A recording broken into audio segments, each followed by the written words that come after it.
Police lines school and কলেজের প্রিয় শিক্ষার্থীরা, আশা করি তোমরা সবাই বেশ ভালো আছো।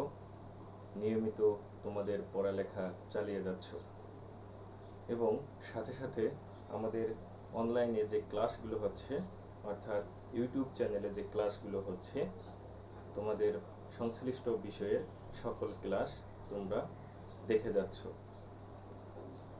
আমি আজকে তোমাদেরকে আবার অনলাইন ক্লাসে স্বাগত জানাচ্ছি। আমি তোমাদের অর্থনীতি স্যার আশিস কুমার সরকার। আসো আমরা আজকে টপিকে যাই। আজকে টপিকটি হচ্ছে কি, আমি এখানে টপিকটি লিখেছি ইসি ইকুয়াল 0। ইসি ইকুয়াল 0 হলে দ্রব্য দুটি স্বাধীন। আমি এইভাবে লিখেছি। আমি এটি আরো ভালোভাবে বোঝাচ্ছি। প্রথমে আসি, আমরা একাদশ শ্রেণীর আজকে ক্লাস নিচ্ছি। একাদশ শ্রেণী পত্র প্রথম, অধ্যায় দ্বিতীয় অধ্যায়টির নাম হচ্ছে ভোক্তা ও উৎপাদকের আচরণ। ভোক্তা কনজিউমার আর উৎপাদক হচ্ছে প্রডিউসার।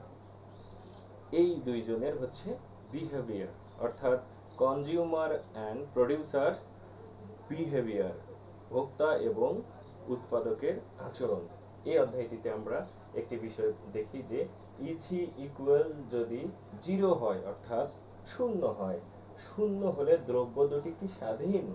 পরীক্ষা এইভাবে আসে, ইসি ইকুয়াল 0 হলে দ্রব্য দুটি কি পরস্পর স্বাধীন? বা ইসি ইকুয়াল 0 হলে দ্রব্য দুটিকে আমরা কি পরস্পর স্বাধীন বলতে পারি? অথবা অন্যভাবে পরীক্ষায় আসে যে ইসি ইকুয়াল 0 হলে দ্রব্যটি কেন পরস্পর স্বাধীন দ্রব্য আমরা বলবো? এইভাবে পরীক্ষায় আসে। কিন্তু আসো আমরা সেই সমস্যাটি সমাধান করে নেই। আমি এখানে একটু অঙ্ক দিয়েছি, এই যে তোমরা অঙ্ক দেখতে পাচ্ছ, এখানে সূত্র লিখেছি। আমি এবং অঙ্কটি আগে বুঝাই দিই সংক্ষিপ্তভাবে। আমি অঙ্ক লিখেছি, ধরে নাও তোমাদের পরীক্ষায় এটি উদ্দীপক হিসেবে আসলো। এটি অবশ্য উদ্দীপক হিসেবে আসে, এই বিষয়টি গদ্যাংশ আকারে উদ্দীপক হিসেবে পরীক্ষায় আসে। তোমরা দেখবে বিভিন্ন বোর্ড পরীক্ষায়, এছাড়াও আমাদের দেশের স্বনামধন্য বিভিন্ন যে কলেজগুলো আছে সেখানে টেস্ট পরীক্ষায় অথবা প্রাতিষ্ঠানিক যে পরীক্ষাগুলো আসে সেই পরীক্ষাগুলো এইভাবে অঙ্কটি আসে। অর্থাৎ এই সমস্যাটি আমরা আজকে সমাধান করব। এখানে কি লিখেছি আমি, ওয়াই ইকুয়াল মোবাইল, অর্থাৎ ওয়াই একটি দ্রব্য, এই দ্রব্যটা কি আমরা মোবাইল ধরলাম। ওয়াই সমান মোবাইল লিখেছি আমি, অর্থাৎ মোবাইলে আমরা একটি দ্রব্য ধরলাম। আর চাল, এক্স ইকুয়াল চাল আর একটি দ্রব্য কি হলো ওয়াই ইকুয়াল আমরা মোবাইল ধরলাম, আর এক্স ইকুয়াল হচ্ছে চাল, রাইস এখানে ধরলাম আমি, ধরো রাইস লিখলাম। তাহলে এখানে হচ্ছে ওয়াই একটি দ্রব্য, এক্স একটি দ্রব্য। দ্রব্যটির নাম হচ্ছে ওয়াই মানে হচ্ছে মোবাইল, আর এক্স হচ্ছে রাইস আমি ধরলাম। এখানে চাল লিখেছে, আর রাইস ধরে নাও। এটা আনুমানিক, আমি তোমাদের বোঝার সুবিধার্থে বুঝিয়ে দিচ্ছি। এইভাবে পরীক্ষা আসবে না, কখনোই এইভাবে আসে না। শুধু তোমাদের বেসিক আমি সমৃদ্ধ করার জন্য এইভাবে বলে দিচ্ছি। পরীক্ষায় কিন্তু এইভাবে আসবে না, এইভাবেই আসবে পরীক্ষায়। তাহলে দুটি দ্রব্য, এই দুটো একটি দ্রব্য, দ্রব্যটির নাম আমরা এইভাবে এম এবং আর দ্বারা প্রকাশ করেছি, কিন্তু এখানে সংকেত আকারে আমরা ওয়াই এবং এক্স, এটা সংকেত অথবা চিহ্ন আকারে এটা ব্যবহার করেছি। এই দিয়ে আমরা অঙ্ক করব। তাহলে ওয়াই ইকুয়াল মোবাইল এবং এক্স ইকুয়াল চাল, দ্রব্য দুটি স্বাধীন, অর্থাৎ এই দ্রব্য এবং এই দ্রব্য পরস্পর স্বাধীন। দেখো এখানে হচ্ছে মোবাইল আর এটা হচ্ছে চাল, এই দ্রব্যের সাথে এই দ্রব্যের কোনো সম্পর্ক আছে? সম্পর্ক তো নেই। মোবাইল দিয়ে আমরা কথা বলি, গান শুনি, ভিডিও করি, ছবি উঠাই, কত কি করি, কিন্তু চাল দিয়ে কি আমরা গান শুনতে পারি? চাল দিয়ে কি আমরা ভিডিও করতে পারি? চাল দিয়ে কি, আমি যে এখন ভিডিও ক্লাসটি নিচ্ছি, এটা কি চাল দিয়ে করা সম্ভব? অবশ্যই না। তাহলে মোবাইলের কাজ অন্যরকম, চালের কাজ অন্যরকম। দুইটি দ্রব্যই ভিন্ন ভিন্ন ক্ষেত্রে মানুষ ব্যবহার করে থাকে। তাহলে এই দ্রব্য এবং এই দ্রব্যের কোনো সম্পর্ক নেই। সম্পর্ক নেই জন্য এই মোবাইল তার কাজে স্বাধীন, চাল ওখানে গিয়ে প্রভাব ফেলাতে পারবে না, চাল তার কাজে স্বাধীন, চালকে প্রভাবিত করতে পারবে না মোবাইল। তো এই বিষয়টি পরীক্ষায় আসে যে এক্স তথা মোবাইল এবং ওয়াই তথা চাল, এই দ্রব্যটি পরস্পর একদম স্বাধীন দ্রব্য। এই দ্রব্য দুইটি যদি স্বাধীন হয় তাহলে কিছু মান দেয়া থাকবে এখানে, এই মান থেকে ইসি বের করব, ক্রস ইলাস্টিসিটি আমরা বের করব। এইভাবে পরীক্ষায় আসে। আবার লক্ষ্য করো, ওয়াই মোবাইল, এক্স হচ্ছে চাল, এই দ্রব্য দুটি পরস্পর স্বাধীন দ্রব্য। আচ্ছা, স্বাধীন হোক। এখন মোবাইলের দাম 4000 টাকা থেকে 6000 টাকা হলে, এইখানে হচ্ছে মূল বিষয়, মোবাইলের দাম 4000 টাকা থেকে 6000 টাকাতে বৃদ্ধি পেল। তাহলে যদি 4000 টাকা থেকে 6000 টাকা হয়, তাহলে চাল 50 কেজিতেই স্থির থাকে। চাল 50 কেজিতেই স্থির থাকে মানে কি? প্রথমে যখন মোবাইলের দাম 4000 টাকা ছিল তখনও চাল 50 কেজি ছিল। অর্থাৎ মোবাইলের দাম 4000 টাকা যদি থাকে, এই চালের হচ্ছে চাহিদার পরিমাণ 50 কেজি ছিল, 50 কেজি চালের চাহিদা ছিল। যেহেতু চালের সাথে মোবাইলের কোনো সম্পর্ক নেই, তাহলে দামের সাথেও কোনো সম্পর্ক নেই। 4000 টাকা ছিল, এখানে 50 কেজি ছিল। আবার মোবাইলের দাম 6000 টাকা হলো, বৃদ্ধি পেল। মোবাইলের দাম বাড়লো, তাতে কি? ধরো মোবাইলের দাম বৃদ্ধি পেল, যেহেতু দ্রব্য দুটি স্বাধীন, তাহলে একে অপরকে প্রভাবিত করতে পারে না। সেই ক্ষেত্রে 4000 টাকা থেকে 6000 টাকা হলো, কোনো সমস্যা নেই, কিন্তু চাল ওই 50 কেজিতেই স্থির থাকলো। দ্বিতীয় পর্যায়ে 50 কেজিতেই স্থির থাকলো। এখন বলতে হবে তোমাকে, মাপ বের করতে হবে, অতএব ইসি ইকুয়াল হোয়াট। তাহলে খুব কঠিন মনে হচ্ছে শুনে, এইরকম। তোমরা এই কঠিন বিষয়টিকে সহজ করার জন্য পূর্বের যে ইসির উপরে আরেকটি ক্লাস আছে, অর্থাৎ ক্রস ইলাস্টিসিটির উপরে আরেকটি ক্লাস আছে, তোমরা সেটি দেখে নিতে পারো, আমাদের ইউটিউব চ্যানেলেই আছে। আমি এই অঙ্কটি যে গদ্যাংশ আকারে লিখেছি, এটি আবার সহজভাবে আমি বুঝিয়ে দিই। প্রথমে 4000 টাকা ছিল, সেখান থেকে কি গেল? 6000 টাকাতে গেল। এটা কিসের? মোবাইল, এটা গেল। এই অবস্থায় 50 কেজি ছিল, সেখানে দ্বিতীয় অবস্থাতেও 50 কেজি থাকলো, কি? চাল। দ্বিতীয় অবস্থাতে থাকলো। দেখো, 4000 টাকায় 50 ছিল, 6000 টাকাতেও 50 কেজি ছিল। কারণ আমরা পূর্বেই বলেছি, বা এখানে বলে দেয়া আছে যে আমাদের এই দ্রব্য দুটি পরস্পর স্বাধীন দ্রব্য, একটি আরেকটিকে কখনোই প্রভাবিত করতে পারবে না। এটি কন্ডিশন দেয়া আছে, শর্ত দেয়া আছে। তাহলে দেখো, আমরা যদি এটাকে আমরা ছক আকারে করি, এইভাবে আমরা যদি ছক আকারে সাজিয়ে নিই,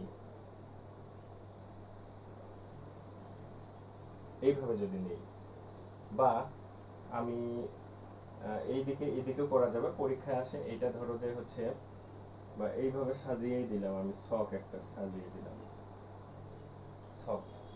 দিলাম, তাহলে কিন্তু ছক আকারে বোঝা গেল। পরীক্ষায় কিন্তু এই অঙ্কটি ছক আকারেও আসতে পারে, এইভাবে ছক আকারেও আসতে পারে, এবং এসে থাকে। তাহলে তোমাকে এই ছক এবং এই গদ্যাংশ আকারে সবসময় খেয়াল রাখতে হবে। কোনো বিষয় নয়, খেয়াল রাখার বিষয় হচ্ছে এক্স এবং ওয়াই। এই যে আমি যদি এখানে দেই, এই যে মোবাইল এবং চাল লিখেছি যে আমি, দেখো এখানে যদি দেই, মোবাইল মানে আমরা কি ধরেছি? ওয়াই দ্রব্য, এটা ওয়াই, এটা এক্স দ্রব্য। তাহলে হয়ে গেল, দেখো এক্স এবং ওয়াই দ্রব্য। 4000 টাকায় ছিল 50 কেজি, 6000 টাকায় 50 কেজি। অর্থাৎ এই দুই জায়গায় এটা স্থির আছেই, কিন্তু এই স্থির নেই। এটা 4000 টাকা থেকে 6000 টাকা হলো, ব্যবধান কত? 2000 টাকা। এই বিষয়টি আমরা এখন এখানে সাজিয়ে নেব। এই বিষয়টি কিভাবে, দেখো সাজিয়ে নিয়ে আমি এখানে সূত্র লিখেছি। প্রথম অবস্থায় দাম কত ছিল? দেখো, P Y equal P Y, প্রথমে দাম 4000, তারপর ডেল পি ওয়াই, অর্থাৎ পরিবর্তন কত হলো? 6000 যদি হয়, ডেল পি ওয়াই, এটা একবারে আমি লিখি অবশ্য, এখানে একবারে লিখি, এটার ব্যবধান হচ্ছে কত, 2000, 2000, 2000 আমরা লিখলাম, 2000 টাকা ব্যবধান, বা এখানে হচ্ছে ডাইরেক্ট আমি 2000 লিখতে পারি, এই 2000 টাকার ব্যবধান এখানে, এখানে এখানে যদি তুমি 6000 দিয়েও ফেলো সমস্যা নেই, 6000 দিলাম, এখানে একবারে ব্যবধান লিখলাম আমরা। এরপর হচ্ছে কিউ লিখি আমরা, কিউ এক্স তথা চাল কত ছিল, 50 কেজি, ডেল কিউ এক্স কত ছিল, 50, অর্থাৎ বলে নিয়েছে এখানে কোনো হচ্ছে ব্যবধান নেই, এখানে কোনো পরিবর্তন নেই, অর্থাৎ তার মানে শূন্য পরিবর্তন এখানে, আর এখানে 2000 টাকা পরিবর্তন হয়েছে। এই বিষয়টি এখন আমরা যদি সূত্রে ফেলাই, এই বিষয়টি আমরা যদি সূত্রে ফেলাই তাহলে হয়ে যাবে। খেয়াল করে দেখো, পূর্বের ক্লাসে আমরা এই রকমের একটি সূত্র সমাধান করেছি, সেটা আমরা করেছি কি এইভাবে ছক আকারে, ধরো এইভাবে এক্স ওয়াই দ্রব্য, এখানে একটা কোনো মান ধরেছি, এখানে একটা, এখানে একটা, এখানে একটা ধরেছি, বা আরো পরীক্ষায় যদি আরো বেশি ধরা হয়, পরীক্ষায় আরো বেশি আসতে পারে, শিক্ষক যদি ইচ্ছা করেন বা প্রশ্নকর্তা যদি ইচ্ছা করেন আরো একটু বেশি মান আমরা দেখাই, তাহলে এই দিক দেখাতে পারে, তখন সূত্রের প্রয়োগ অন্যভাবে হবে। এই বিষয়গুলো তোমরা উপরের ক্লাসে শিখবে, আপাতত একাদশ দ্বাদশে এই ছোট ছোট ভাবেই দেওয়া আছে, অতএব আমরা ওই দিকে না যাই। তাহলে এই মানগুলো আমরা সূত্রে বসাবো, দেখি কি হয়। ইকুয়াল ডেল হচ্ছে কিউ এক্স, এখানে ডেল কিউ এক্স একবারে পরিবর্তন কত হলো, 0, এখানে দিলাম 0, আচ্ছা গেল 0। তারপর ডেল পি ওয়াই কোথায়, ডেল পি ওয়াই কত, এই যে এখানে একবার আমি মান বের করে দেখিয়েছি, কত, 2000, গুণন অর্থাৎ ক্রস, প্রাথমিক অবস্থায় কত ছিল, 4000, কিউ এক্স কত ছিল, 50, এখন এখানে একটি বিষয় খেয়াল করার মতো, একটি বিষয় তোমরা খেয়াল করো, আচ্ছা এই একটা দিয়ে আমি বুঝিয়ে দিই। তোমার মনে প্রশ্ন থাকতে পারে যে আমি এখানে 6000 লিখেছি, ডেল পি ওয়াই আমি 6000 লিখেছি, অথচ ডেল পি ওয়াই এখানে কেন 2000 লিখলাম, আমি এখানে 6000 কেন লিখলাম না, এটা একটা প্রশ্ন আসতে পারে তোমার মাথায়। এটা আমি কিন্তু এটা লেখার সময় বলেই দিয়েছি, পরিবর্তন এটি কিভাবে পরিবর্তন এটি আমি তুমি এটাকে দেখাই দিই। তুমি এই 2000টা এখানে লিখতে পারো, 2000টা সরাসরি এখানে কিন্তু লিখতে পারো, অবশ্যই সঠিক হবে। কেন, কিভাবে, আমি এখন তোমাকে বুঝিয়ে। আমরা পরিবর্তন করতেছি কিসের, প্রাইস, পিতে প্রাইস মানে হচ্ছে দাম, কোন দ্রব্যের দামের আমরা পরিবর্তন বের করব, ওয়াই দ্রব্যের, ওয়াই লিখলাম, ওয়াই দ্রব্যের দামের আমরা পরিবর্তন লিখবো এখানে, আচ্ছা গেল। এরপর আমরা কি করব, পরিবর্তন বের করব, এখানে হচ্ছে ডেল, আমরা পরিবর্তন বের করে নিচ্ছি, আচ্ছা গেল। এরপর আমরা ইকুয়াল দিলাম, তাহলে তোমার এখানে বের করতে হবে, দেখো কি করতে হবে, প্রথমে কত ছিল, পরে কত ছিল, আমরা দেখি। প্রথমে হচ্ছে পি ওয়াই, এটা হচ্ছে পরিবর্তিত 2 মাইনাস পি ওয়াই 1, এইটা হচ্ছে, এইটা এখানে হবে 6000, যদি এটা 6000 আমরা লিখি, হ্যাঁ 6000 যদি লিখি, তাহলে মানগুলো দেখো আমি বসাই, কত ছিল, 6000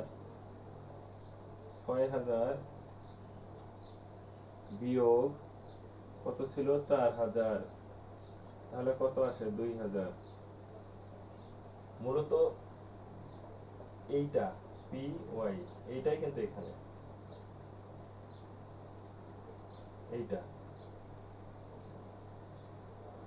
পি ওয়াই, এটাই কিন্তু এই মান বের হয় এখানে।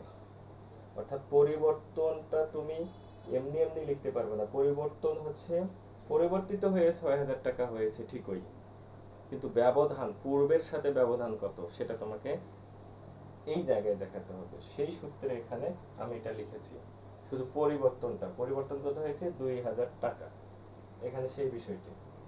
এখন আমরা সলিউশন করি, এটা কোথায় গেল কতটুকু দেখি। আমরা সলিউশনে আসি, ইসি এখানে মিশিয়ে গেছে। এখানে সলিউশন করার কিছু নেই যে তুমি একটা শূন্য দুইটা শূন্য কাটবে বা এখান থেকে কাটবে, কোনো কিছু দেখার বিষয় নেই। সহজভাবেই এইটা সহজভাবে দেখো কিভাবে হয়। দেখো উপরে শূন্য আছে, উপরের মান শূন্য, এখানে উপরের মান 4000, যেহেতু উপরের সংখ্যা তাহলে এই সংখ্যা আমরা গুণন করলে হবে শূন্য। এখন এই নিচের সংখ্যা আমরা গুণন করব। এই নিচের সংখ্যা গুণন করে যাই হোক না কেন, এখানে 5 দুগুণে 10, এখানে 1 2 3 4টা শূন্য, এইভাবে হোক। এখানে আরো হয় না কেন আরেকটা শূন্য, আরো দিলাম আরেকটা শূন্য, 5-এর জায়গায় 10-এর জায়গায় এখানে 20 দিলাম, বা এখানে এটা কেটে দিয়ে ধরো 50 লিখলাম, কত হয় হোক দেখার বিষয় নেই, কারণ উপরের মান হচ্ছে শূন্য আছে। তার মানে এর উত্তর সরাসরি হবে শূন্য। কারণ উপরের মান তোমার শূন্য আছে। এখন নিচে যা হয় হোক, ভাগের ক্ষেত্রে উপরের মান যদি শূন্য হয় তাহলে এর মানটি হবে শূন্য। এই জন্য এটা সহজ ক্ষেত্রে তোমাকে দেখেই বুঝবে যে উপরে যেহেতু এটা দিয়ে এটাকে গুণন করলে শূন্য হয়, শূন্য দিয়ে 4000কে গুণন করলে শূন্যই হবে, তাহলে শূন্য হবে। আর নিচে কি থাকবে একেবারে সম্পূর্ণ মান হবে শূন্য, ব্র্যাকেটে লিখে দিও শূন্য ব্র্যাকেটে লিখে দিলে হবে শূন্য। এইভাবে তাহলে আমরা মান পেলাম শূন্য। প্রশ্নে বলেছে ওয়াই এবং এক্স দ্রব্য অর্থাৎ মোবাইল এবং চাল দুটি সম্পূর্ণ ভিন্ন দ্রব্য অর্থাৎ স্বাধীন দ্রব্য, একে অপরের উপরে নির্ভরশীল নয়, তার মানে স্বাধীন দ্রব্য। এই দ্রব্য দুটিতে কি হলো, একটির দাম বাড়লো কিন্তু অন্যটির পরিমাণের কোনো পরিবর্তন হলো না। একটির দাম বাড়ার ফলে অন্যটির উপরে কোনো প্রভাব ফেললো না। এই অবস্থায় ইসি কত, ক্রস ইলাস্টিসিটি কত, বা ইলাস্টিসিটি অফ ক্রস কত, এই দুটি দ্রব্যের কত আমরা উত্তর বের করলাম শূন্য বের হয়ে গেল। ক্রস ইলাস্টিসিটি এই ক্রস অবস্থায়, কারণ মোবাইল এবং রাইস দুইটি ভিন্ন দ্রব্য, এই দুইটার সমান এই অবস্থায় কি হবে, কারণ দুটি স্বাধীন, এই অবস্থায় কি হবে, এখানে মানগুলো দিয়েছে, তোমাকে সেই মান অনুসারে সূত্রে বসিয়ে করবে। কোনোই ব্যাপার নয়, শুধু সূত্র মনে রাখতে হবে।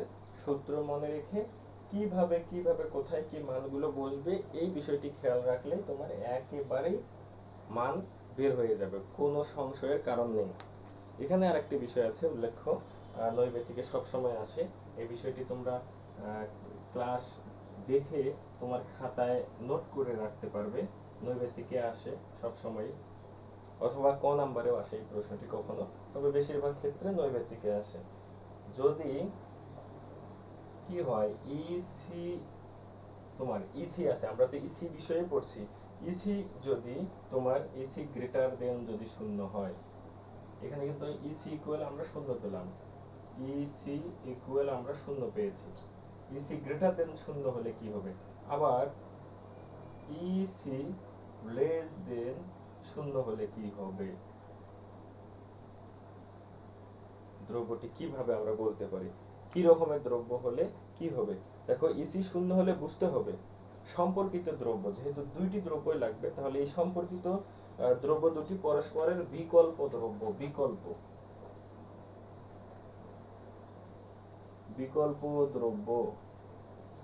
পরস্পরের বিকল্প দ্রব্য। ইসি গ্রেটার দেন শূন্য হলে বুঝতে হবে সম্পর্কিত দ্রব্য দুটি পরস্পরের পরিপূরক